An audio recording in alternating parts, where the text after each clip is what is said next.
మంచిది.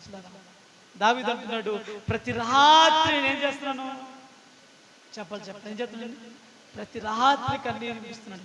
ఇర్మియా అంటున్నాడు, నేను ఎడతెగక కన్నీరు. మరి మీరేం చేయాలంటున్నాడు, సియోను కుమార్తెలారా నీళ్లు కుమ్మరించినట్టు దేవుడి సన్నిధిని మీరు నీళ్లు కుమ్మరించాలి, కన్నీరు విడవాలా. బట్టలు లేకపోతే ఏడుస్తాం ఏమండి, క్రిస్మస్ చీర కొనకపోతే ఏడుస్తాం. నేను దాని కొరకు దీని కొరకు ఏడడం కాదు, విలువైనది ఒకటి ఉంది, నీవు నేను పరలోక రాజ్యంలో ఉండేది, దాని కొరకు మనం కన్నీరు విడవాలి. దేవునికి స్తోత్రం చెప్పండి గట్టిగా. నా ప్రియ దేవుడు, బైబిల్ గ్రంథంలో కుటుంబం ఉంది, చాలా ఏడుస్తూ ఉన్నారు, చాలా దుఃఖంతో గుండెలు బాధపడుతున్నారు, చాలా ఏడుస్తూ ఉన్నారు. అనుకుంటున్నారు, అయ్యో మేము ఇంత భక్తి చేసామే, మాకు చివరికి మిగిలిందిదా, మేము ఇంత ప్రార్థన చేసామే, మాకు చివరికి మిగిలిందిదా, దైవజనుడికి భోజనం పెట్టామే, దేవుడి సేవకులకు భోజనం పెట్టామే, మాకు మిగిలిందిదా. ఎన్నోసార్లు మేము మాకు ఖాళీ లేకపోయినా ఖాళీ చేసుకుని దైవజనుడికి భోజనం పెట్టి విస్తారమైన పనులు పెట్టుకున్నా సరే దేవుడి సేవకులు కడుపు నింపాలని ఎన్నోసార్లు ప్రయాసపడ్డామే, మాకు మిగిలిందిదా, ఇదేనా మాకు మిగిలిందని ఆ కుటుంబం ఏడుస్తూ ఉంది, రొమ్ము కొట్టుకుంటా ఉన్నారు. ఆ కుటుంబంలో ఒక అతను చనిపోయాడు, ఆ కుమారుడు ఒక్కడే ఆధారము, ఆ బిడ్డ ఒక్కడే కుటుంబానికి ఆధారము. నా ప్రియ దేవుని మీద బైబిల్ సెలవిస్తూ ఉంది, వాళ్ళు ఏడుస్తూ ఉంటే ఆ ఊరి ప్రాంత వాసులందరూ కూడా పరిగెత్తుకుంటూ ఆ ఇంటికి వస్తూ ఆ ఇంటి బిడ్డలందరినీ ఓదారుస్తున్నారంట. ఎంత ఓదార్చినా వారి కన్నీటికి సమాధానము రావడం లేదు. ఎంత ఏడుస్తున్నా నా ప్రియ దేవుడు, వారి కన్నీటి సుక్కలకి ప్రతిఫలం రావడం లేదు. ఏడుస్తున్నారు. ఒక రోజు అయిపోయింది, 2 రోజులు అయిపోయింది, 3 రోజులు అయిపోయింది, ఇంకా ఏడుస్తూనే ఉన్నారు, ఇంకా కన్నీరు కారుస్తూనే ఉన్నారు. నా ప్రియ దేవుడు, 4వ రోజు యేసుక్రీస్తు వారు ఆ ప్రాంతానికి వచ్చి కన్నీటితో ఉన్న ఇంటి దగ్గరికి వచ్చాడు. ఆ ఇల్లంతా ఏడుస్తూ ఉంది, ఆ ఇల్లంతా కన్నీరు కారుస్తుంది. ప్రభువా, అంతా అయిపోయింది, మా భక్తి అయిపోయిందయ్యా, మా భక్తికి సమాధానం లేదు, మా విశ్వాసం సమాధానం లేదు, మా కన్నీటికి సమాధానం లేదు అని ఏడుస్తా ఉన్నారు. కన్నీటితో దుఃఖంతో బాధపడుతూ ఉన్నారు. నా ప్రియ దేవుడు, అప్పుడు దేవుడు, ఇదిగో నమ్మిక మాత్రము ఉంచు, నమ్మిక ఉంచంటే నా ప్రియ దేవుని బిడ్డలారా, ఏడుస్తాం. బైబిల్లో రాయబడిన ఒక మాట చదువుదా, మాట చదవండి. యోహాను సువార్త 11వ అధ్యాయం 19వ వచనం, త్వరగా. యోహాను సువార్త 11వ అధ్యాయం 19వ వచనం. ఆ యూదులలో అనేకులు వారి సహోదరులు గురించి మార్తను మరియను ఓదార్చుటకే వారి యొద్దకు వచ్చి ఉండిరి. దేవునికి స్తోత్రం చెప్పండి గట్టిగా. చాలా మంది మార్తా మరియల ఇంటికి వచ్చారు. అయ్యో, యవన కాలంలో ఉన్న తమ్ముడు చనిపోయి అక్క చెల్లి అని గుండె కట్టుకుంటూ ఏడుస్తూ ఉన్నారు, బాధపడుతూ ఉన్నారు. కన్నీటితో ఆ కుటుంబంతో నిండిపోయింది, దుఃఖముతో ఆ ఇల్లంతా నిండిపోయింది. అలాంటి పరిస్థితులు నా ప్రియ దేవుడు, సృష్టికర్త అయిన దేవుని కుమారుడు ఇంటికి వచ్చాడు. మరియ కూడా ఏడుస్తూ ఉంది. మరియ ఏడుస్తూ ఉంటే నా ప్రియ దేవుడు, మరియ ఏడుస్తూ ఉంటే బైబిల్లో రాయబడింది ఆయన కూడా ఏడ్చాడండి. దేవునికి స్తోత్రం చెప్పండి గట్టిగా.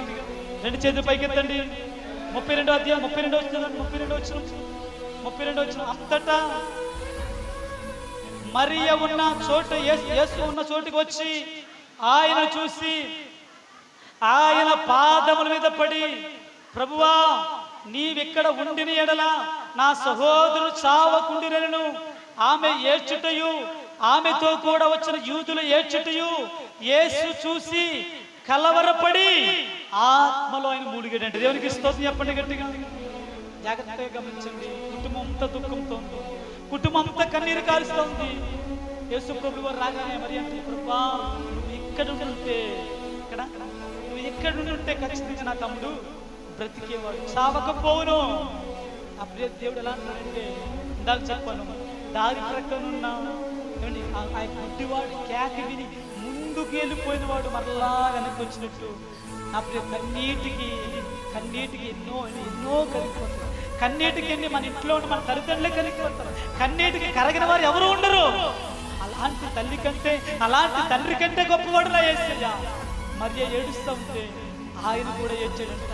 పద పద నీ తమ్ముడు ఎక్కడ ఉన్నాడో చూపించు, నీ తమ్ముడు ఏ సమాధిలో పెట్టారో చూపించాను. కానీ నా ప్రియ దేవుని కదా మరి వెళ్తా ఉన్నారు యూదులు అనేకులు యేసు ప్రభువుని వెళ్తా ఉన్నారు. ఈయన ఏం చేస్తాడో లాజరు చూడడానికి వచ్చాడేమో, 3 రోజులు అయిపోయింది, 4వ రోజు వచ్చాడు. ఏం చేస్తాడో ప్రజలందరూ చూస్తా ఉన్నారు. నా ప్రియ దేవుని బిడ్డరా, ఇల్లంతా దుఃఖంతో నిండిపోయింది, ఇల్లంతా కన్నీటితో నిండిపోయింది. దేవుడు ఆ కన్నీటిని చూస్తా ఉన్నాడు, ఆ వ్యాధిని చూస్తా ఉన్నాడు. సమాధి దగ్గరికి వెళ్ళాడు, లాజరు బయటికి రమ్మని పిలిచాడు. దేవునికి స్తోత్రం చెప్పండి గట్టిగా. నా ప్రియ దేవుని ఒకే ఒక్క పిలుపుతోనే 4 రోజులు సమాధిలో ఉన్నవాడు కన్నీటి ప్రార్థన వల్ల బయటికి రాగలిగాడు. చప్పుడు కొడదాం గట్టిగా, హల్లెలూయా హల్లెలూయా. ఆ ముసలి మామ మనవరాల్ని పెట్టుకొని సంఖ్యలు పెట్టుకొని ఏడుస్తూ కన్నీరు కారుస్తున్నప్పుడు అక్కడున్న జంతువుల యొక్క మనస్సు కరిగిపోయింది. నేను అంటున్నాను, ఈ యొక్క మార్తా మరియల కన్నీటి ప్రార్థనకు 4 దినములైనా ఏ మనుషుడు గాని ఏ దేవుడు గాని చేయలేని అసాధారణ కార్యాన్ని నా దేవుడు చేశాడు. గుర్తు చెప్పండి గట్టిగా, హల్లెలూయా హల్లెలూయా. కన్నీటి ప్రార్థన అసాధారణమైన కార్యాలు చేస్తాడు. అసాధారణ కార్యం ఏంటి? అసాధారణ కార్యం అంటే ఎవ్వరూ చేయలేని కార్యం.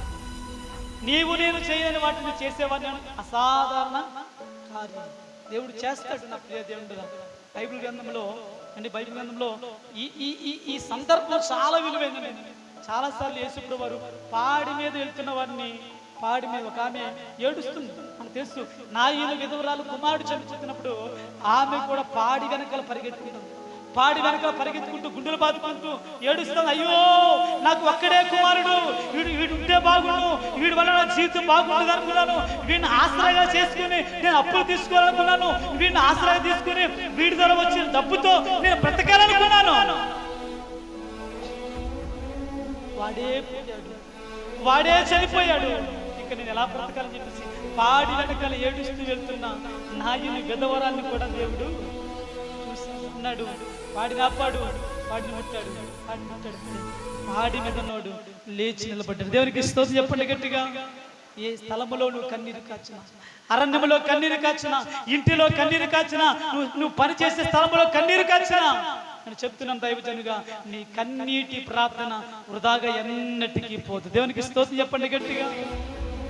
దావీదు ఇంటి మీద ప్రార్థన చేస్తాడు, ఒంటరిగా ఉన్న పిచ్చి ఇంటి మీద ఉన్నాడు కాదు, ఇంటి మీద ఒంటరిగా ఉండే పిచ్చికి ఎలా అయితే ప్రార్థన చేస్తారో నేను అలా ఒంటరిగా ఉండి ఆ పాట కూడా నాన్నగారు పాడతారు. ఇంటి మీద ఉన్న ఒంటరి పిచ్చుకను నేను కన్నీటితో కృంగిపోతున్నాను. ఎక్కడంట?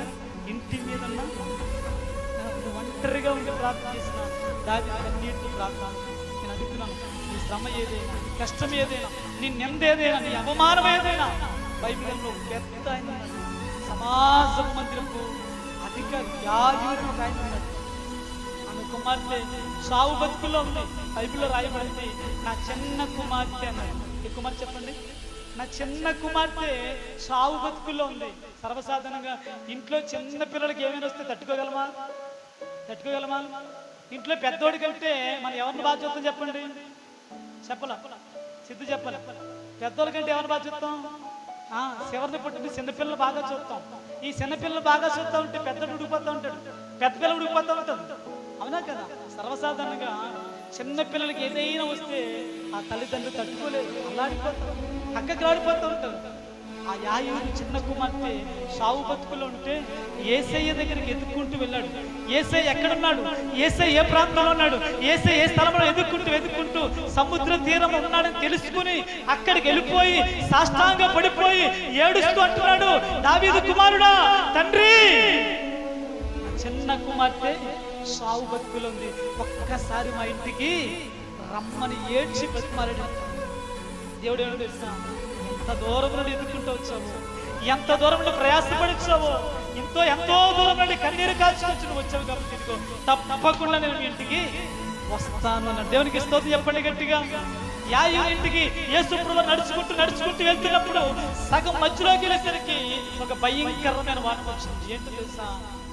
ఇదిగో యాయీరు, సమాజ మందిర అధికారి అయిన యాయీరు, నీ చిన్న కుమార్తె ఏమైందో తెలుసా? చనిపోయింది. ఇంకా సేవకుని ఇంటికి తీసుకుని రావద్దు. యాయీరు మనసు చాలా కుంగిపోయింది. యాయీరు హృదయము పగిలిపోయింది.